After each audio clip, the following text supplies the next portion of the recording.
Bonjour, on va commencer la deuxième partie de la Gemara qu'on a commencé hier. Et là, on a DAF même, on va à la quatrième ligne. Itmar. Il a été dit au Beth Midrash, Ramin sheormum erev Shabbat. Si de l'eau a été chauffée erev Shabbat. Rav Amar, Rav dit, les machar roches ben kol gufo evar evar. Le lendemain, on peut laver tout son corps, partie par partie. Ou Shmuel Amar, lo etiru lechetz ela panav yadav veraglav. Shmuel a dit on a permis de laver que panav yadav veraglav, pas plus.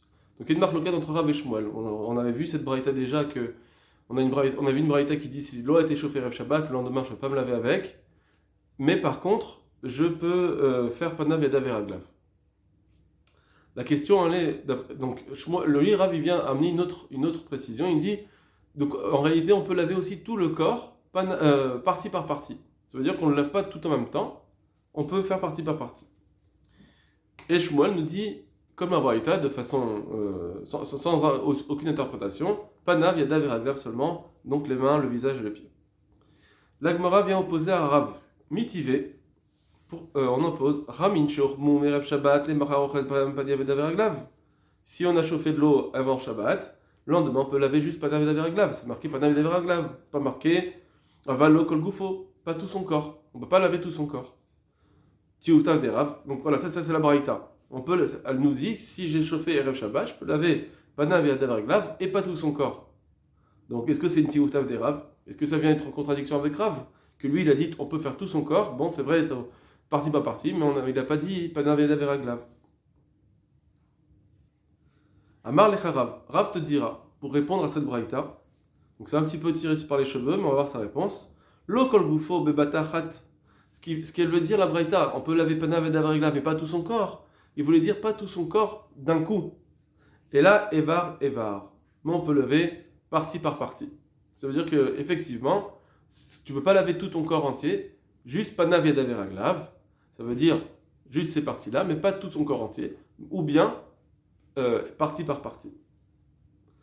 La Gemara demande Vea panav yadav veraglav ketane. La Gemara dit mais pourtant dans le Mishnah c'est marqué panav yadav veraglav, donc pas plus. Apparemment c'est juste ces trois membres et pas tout le reste. Il répond non, ke'en panav yadav veraglav. C'est de la même façon comme panav yadav veraglav. Ça veut dire je peux laver tout le corps partie par partie de la même façon que je peux laver panav yadav veraglav, c'est-à-dire que panav yadav veraglav ça s'appelle partie par partie, c'est pas tout le corps en même temps. Alors pareil, je peux laver tout mon corps partie par partie. En fait, la Mishnah a été enseignée comme ça. Bon, on va continuer. Tashma. La Gemara, elle mène une autre contradiction. Viens entendre une autre braïta. Lo itiru lichos bechamin shormu berev Shabbat, et là panav yadav veraglav. Les chachamim n'ont permis de se laver avec de l'eau qui a été chauffée berev Shabbat, seulement panav yadav veraglav. Alors, c'est une contradiction. Pourquoi tu dis toi tout le corps partie par partie? Réponse, Achanami. Ici aussi, je peux te dire la même chose, Ken panav yadav veraglav. Comme panav yadav veraglav, c'est-à-dire, je peux laver partie par partie, comme panav yadav veraglav, ça s'appelle partie par partie. Tania Kevate de Shmuel. Maintenant, il y a une braïta qui dit comme Shmuel. Ramin, shormum erev Shabbat. Si c'est de l'eau qui a été chauffée erev Shabbat, le machar ores panav yadav veraglav, abalo kol gufo, evar. Il peut laver, le lendemain, il peut laver panav veraglav, mais pas tout son corps, partie par partie. Donc là, c'est explicite contre Rav et comme Shmuel. Et on n'a pas besoin de dire que c'est permis que si c'est de l'eau qui a été chauffée Erev Yom Tov, que si ça a été chauffé pendant Yom Tov, qu'on peut laver panav yadav veraglav. Juste qu'on ne peut pas laver tout le corps Evar. Voilà ce que nous dit cette braïta. Et donc c'est comme Shmuel. Du coup, effectivement, si ça a été chauffé Erev Shabbat, je ne peux pas laver pendant Shabbat tout mon corps, même partie par partie. Je peux laver que Evar. Panav yadav veraglav. Autre façon de présenter les paroles de Rav. Rabba matnela lehash mata de Rav ba'ilishna. Rabba ramène cet enseignement de Rav de cette façon, avec ce langage, je veux dire de cette façon.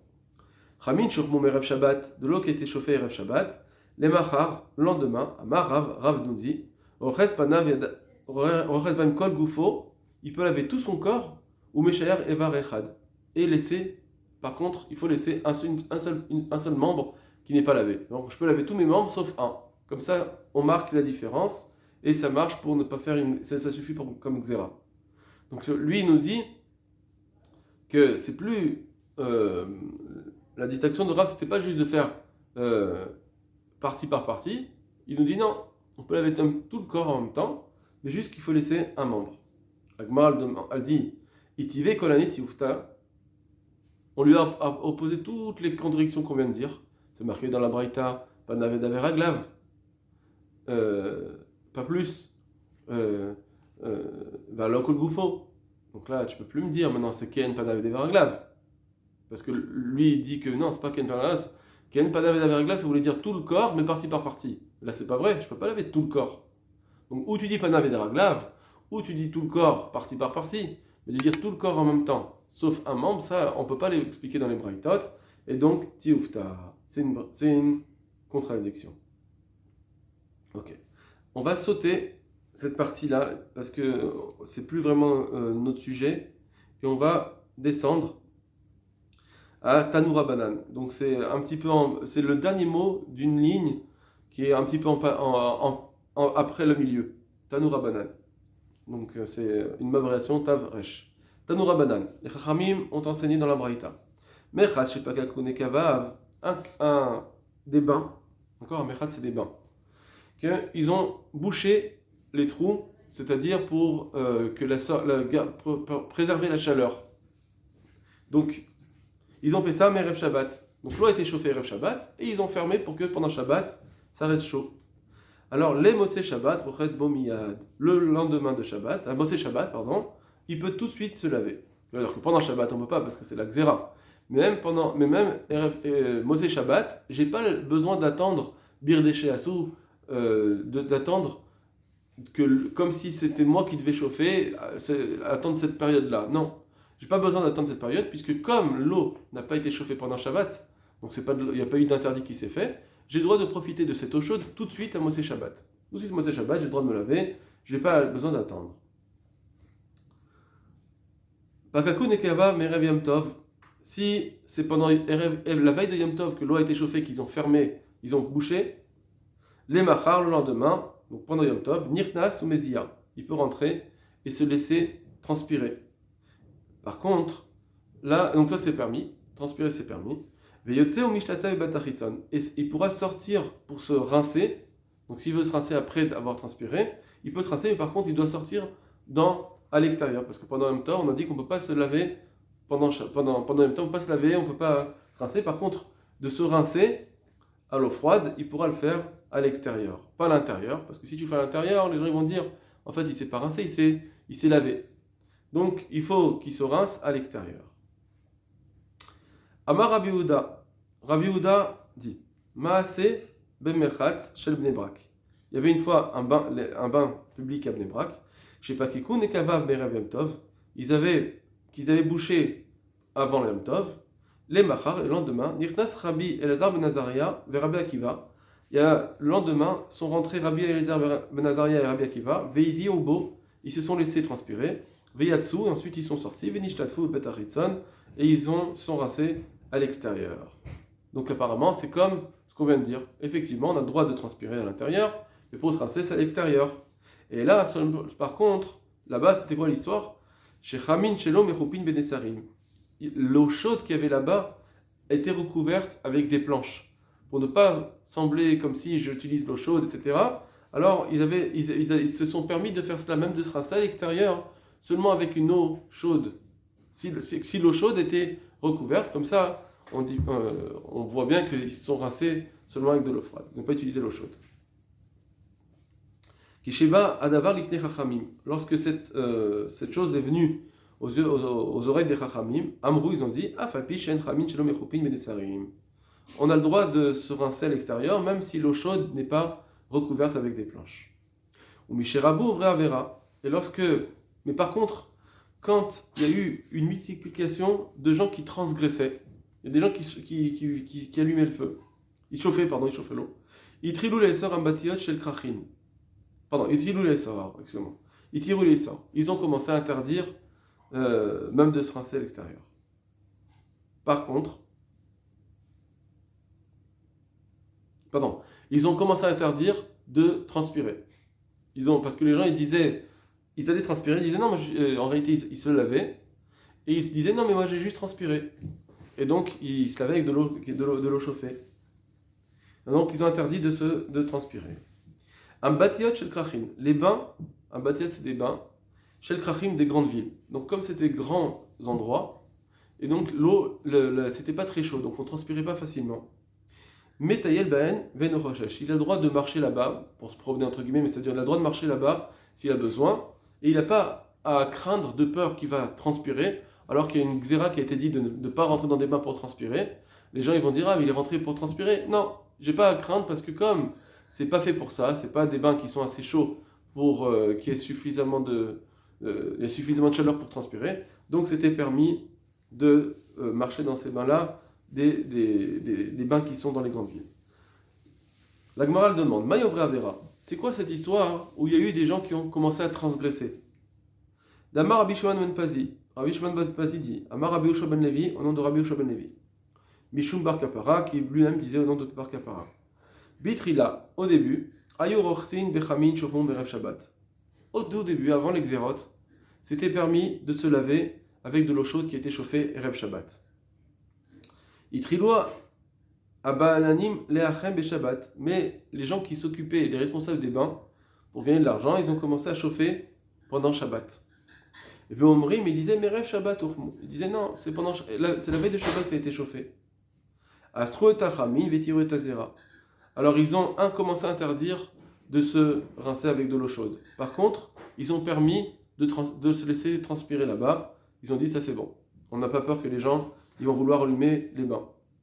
Par contre, mais malgré tout, à Fex là, au lieu de se suffire de transpirer, ils continuaient à se laver avec de l'eau chaude. Ils disaient non, mais non, je suis juste en train de transpirer. Ils étaient mouillés, ils disaient non, je ne me suis pas lavé, j'ai juste transpiré, donc ils trichaient. Ils ont interdit aussi de se laisser transpirer et ils ont permis de se rincer dans les eaux de Tibériade. Le problème c'est qu'ils continuaient à se laver dans de l'eau qui a été chauffée avec du feu. Et ils disaient non, on s'est lavé avec de l'eau de Tibériade. Alors ils ont commencé à interdire aussi les eaux de Tibériade. Et ils ont permis de se rincer avec de l'eau froide. Mais ils ont vu que la chose n'était pas tenable, c'était trop difficile pour le tzibour, c'était une xéra trop grande.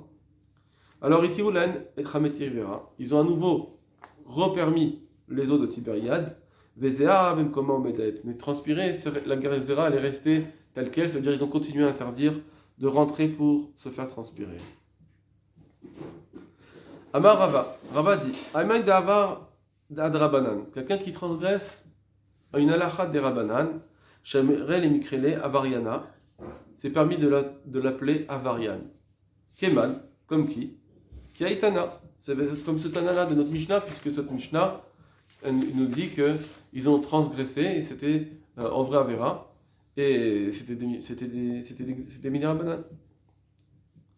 Ambatiot shel krachim, des bains des grandes villes, Metael baen venochoshesh. Il peut se promener dedans, il peut marcher, il n'a pas à craindre qu'on va dire il s'est fait transpirer. Amar Rava, et Rava il dit Davka krachim. Rava il vient dire attention, ça seulement dans les grandes villes. Aval des kfarim, mais quand c'est des bains qui sont des villages, que c'est des petits bains donc c'est très chaud. L'eau, non, maïtama. Pourquoi? Kevan des otarines puisqu'ils sont petits. Nafish avolaïhum. Il y a beaucoup de chaleur, ils ont beaucoup de chaleur, et donc ils vont transpirer. Tanoura banan, Od Braïta, Mitreman Adam Kenegedem Dora, un homme a le droit de se réchauffer devant une Medura. Donc ça tombe bien, on est dans la Medura d'Arbi Shimon aujourd'hui, mais on peut se chauffer devant une Medura, un feu, Veyotse, et après il sort, au Mishachav et Tosen, et il sort à l'extérieur du bain, et il se rince à l'eau froide. Au Bilva Shoishatev et Tsonen. Par contre, il ne faut pas se rincer avec l'eau froide et ensuite veitra même et ensuite venir se chauffer au feu. D'abord il se chauffe et ensuite il va à l'eau froide, pas l'inverse. Pourquoi? Parce qu'il va tiédir l'eau qui va être sur lui, et donc c'est comme s'il s'est lavé avec de l'eau chaude. Ok. Bezrat Hashem, ça, on verra ensuite les explications un peu plus profondes. On a déjà une première Bekiyut, il faut retenir les points principaux qui ont été dits, après on essaiera de comprendre un peu plus profondément sur chaque chose. Voilà, Kol Tov Lachem.